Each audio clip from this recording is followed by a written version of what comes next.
إن الحمد لله وحده الصلاة والسلام على من لا نبي بعده وبعد اللهم صل على محمد وعلى آل محمد كما صليت على إبراهيم وعلى آل إبراهيم إنك حميد مجيد اللهم بارك على محمد وعلى آل محمد كما باركت على إبراهيم وعلى آل إبراهيم إنك حميد مجيد رب اشرح لي صدري ويسر لي أمري واحلل عقدة من لساني يفقه قولي سبحانك لا علم لنا إلا ما علمتنا إنك أنت العليم الحكيم.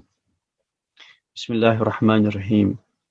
In our previous session, we discussed about one of the deadly diseases of the heart, that is Riya, show off, how it spoils and how it deprives a person of the reward which Allah subhanahu wa ta'ala has promised it upon certain deeds of worship. As we know that one of the human tendency is to be known to others, is to be acknowledged by others.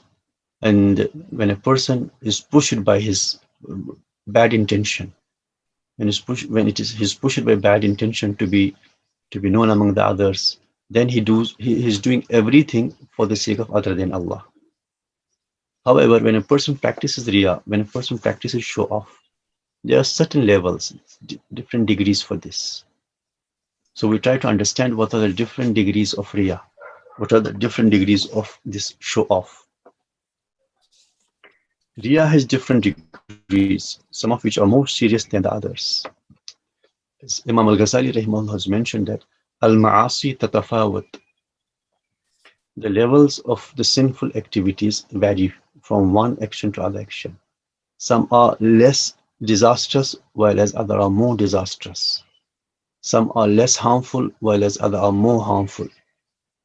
So all the sinful activities are not of same nature, or same level, or same degree. As the good deeds, we know that there are certain deeds which are wajib. Wajib means obligatory.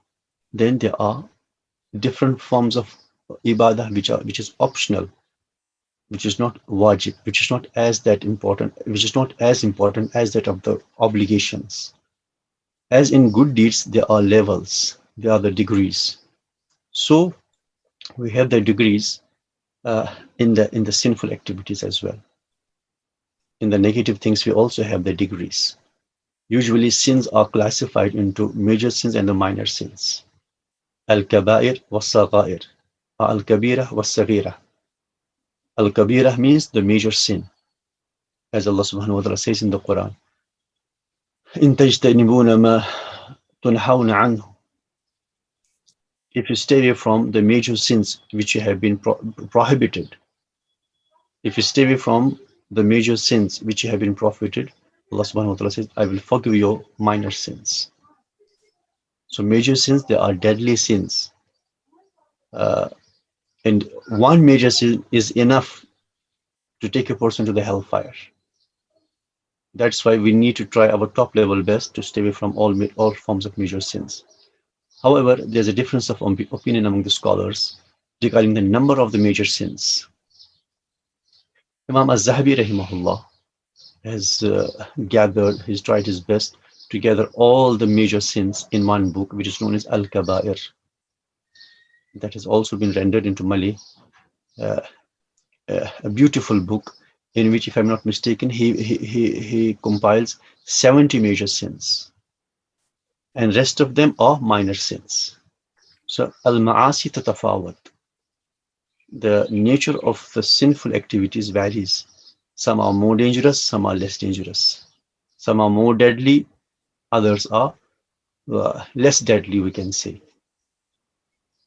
As far as the riya is concerned, it is a major sin. First of all, we need to understand its level, its positioning.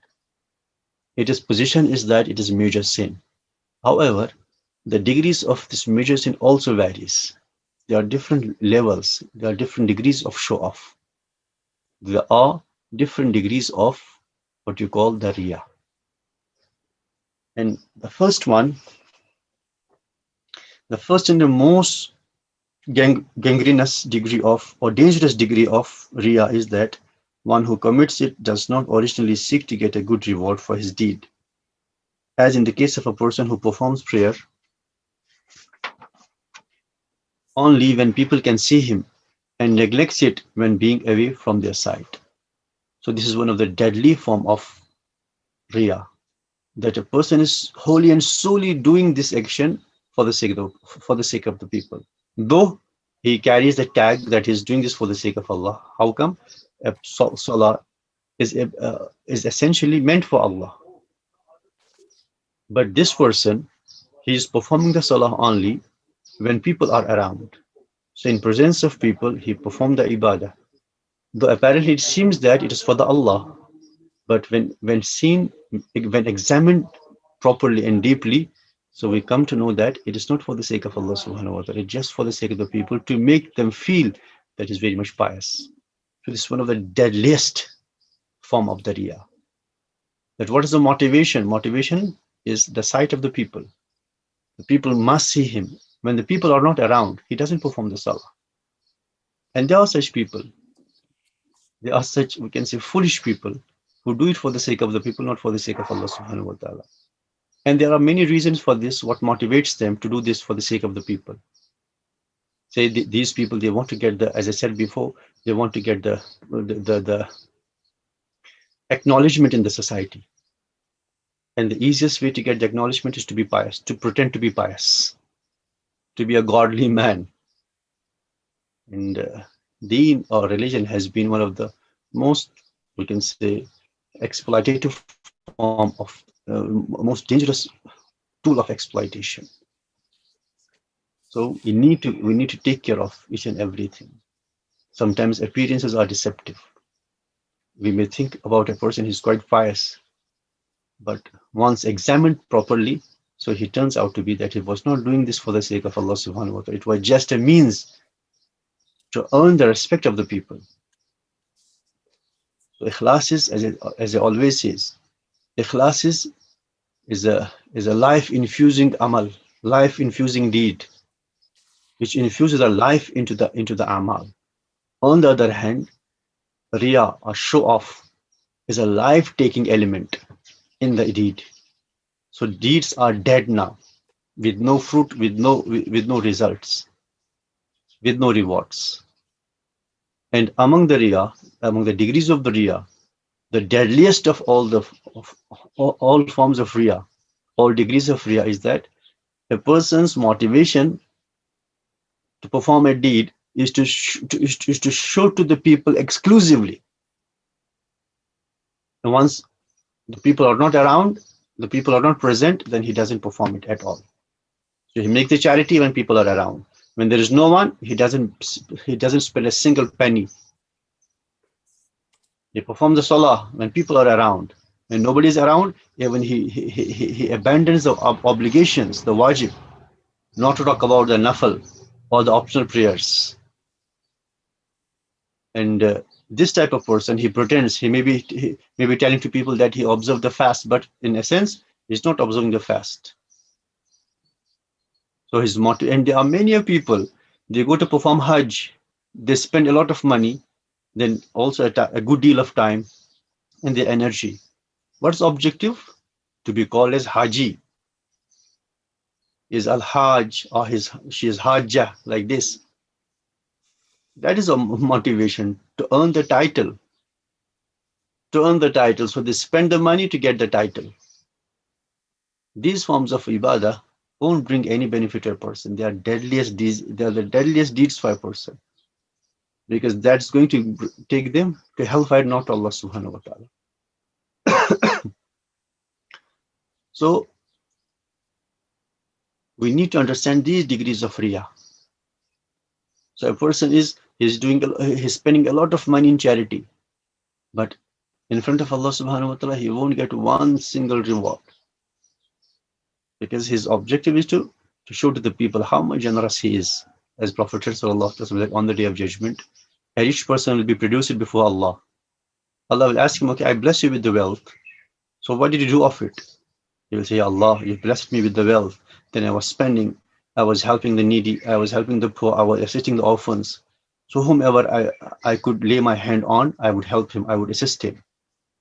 Allah subhanahu wa ta'ala say, Kadabta. It's a very famous hadith. Your objective was to get the popularity among the people. that how much generous he is. So, faqad qeel, that has been told about you in dunya, and now here is no reward for you. So the first degree is that your sole objective is to use this ibadah as a tool to please the people. And if there are no people, no ibadah. No people, no form of worship. So motivation is, or we can say, is what in psychology we say, stimulus and response. If there is stimulus, we should respond to it. So his ibadah is based on this stimulus and response theory. That what is the stimulus? Presence of the people. If people are present, he shows the response. If people are not present, he doesn't show any response. So his movements are subject to the presence of the people. His performance of ibadah, his commission of ibadah, or his commission of any form of worship is subject to the presence of the people. I discussed before that if the intention is good, then a person is showing his action to others, but with the good intention. Sometimes it is a motivation that they should also do this. They should also join that initiative. That's good deed. That even doubles the reward. So if a person shows the action with ikhlas to others, if a person makes show off of his action with the ikhlas, so his objective is not to be praised by others. His objective is Allah. But through his action, he wants to motivate others. He wants to be an inspiration for others. So for this, he'll be doubled. His reward will be doubled, rather multiplied, manifold. But that level is not achieved by one and all. Blessed are those people whom Allah subhanahu wa ta'ala blessed with this ikhlas and strong level of intention. But most of the people, the intention is corrupted, and this degree is highly disastrous and dangerous for a person, because this leads a person to commit the shirk. As Prophet said sallallahu ta'ala in one of the hadiths, that I'm afraid of my ummah to commit the shirk, shirk al-khafi. When asked, Prophet sallallahu alaihi wasallam explained that shirk al-khafi, the hidden riya, the minor shirk is riya. Actually, what happened in shirk, when a person associate partner to Allah, that he's not doing that particular ibadah, form of ibadah for the sake of Allah. He's doing this for the sake of the idol or for the sake of any deity. But here, in place of deity or idol, is a person. There's only difference. That's why Prophet sallallahu alaihi wasallam is a form of shirk, is a hidden shirk. We discuss it inshallah after a short while.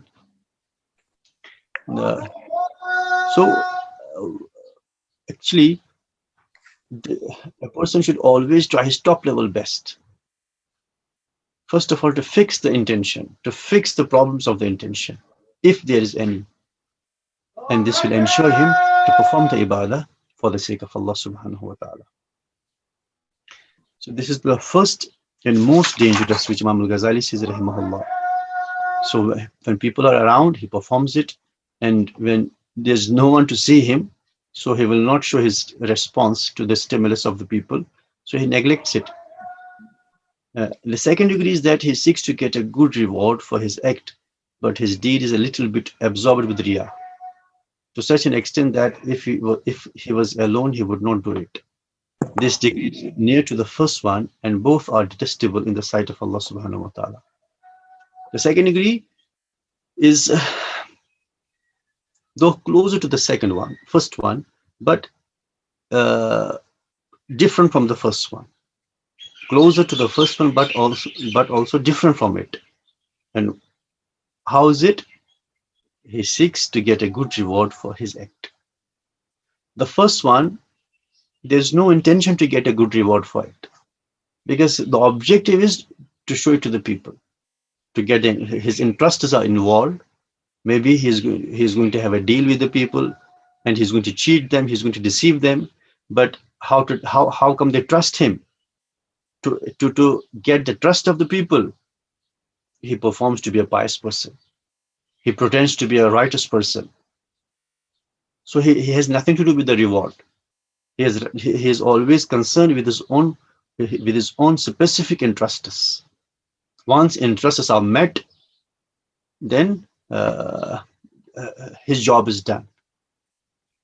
So the first one, he never looks for the reward.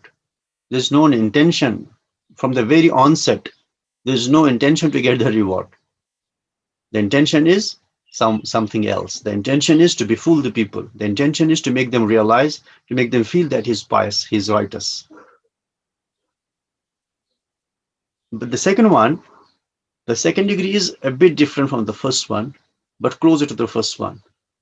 The difference is, the line of demarcation between the two is that this person, he seeks to get a good reward for his act, but his deed is a little bit absorbed with Riya.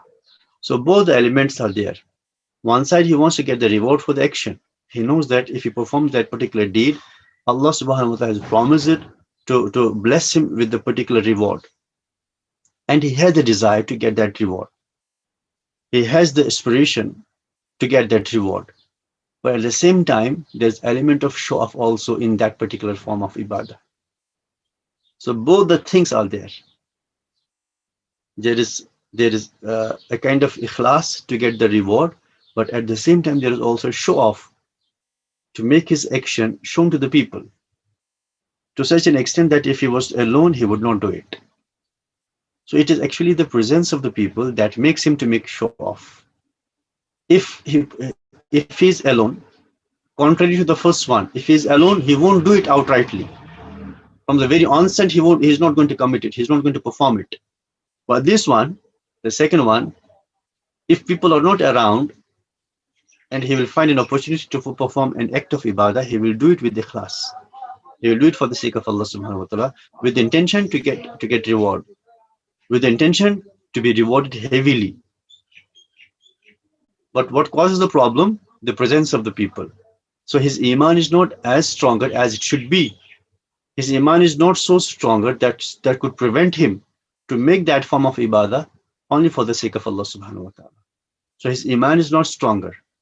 He has the divine spark of iman within, but that divine spark of iman is not able to prevent him from making show off. So this is the second one. This degree is near to the first one, and both are detestable in the sight of Allah subhanahu wa ta'ala. Whether the first form or the second form, they are detestable, because ultimately the sole objective is not to get the pleasure of Allah subhanahu wa ta'ala. The intention is diluted in the second one.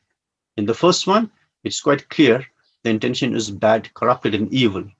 In the second case, it is diluted, and Allah won't accept the diluted things. He is pure and he accepts the pure. Inna Allah tayyib wa yaqbalu. One of the hadith says, Allah is pure and he only accepts the pure things. So the second form is diluted one. So we need to just focus upon our action to find out which element is going to dilute my action. Is there anything which I want to do for the sake of the people? Again, there can be two intentions, good and bad intention.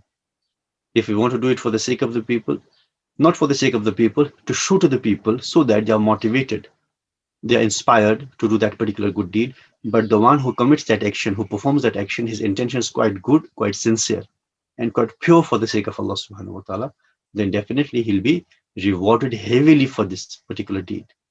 Because here he risks himself.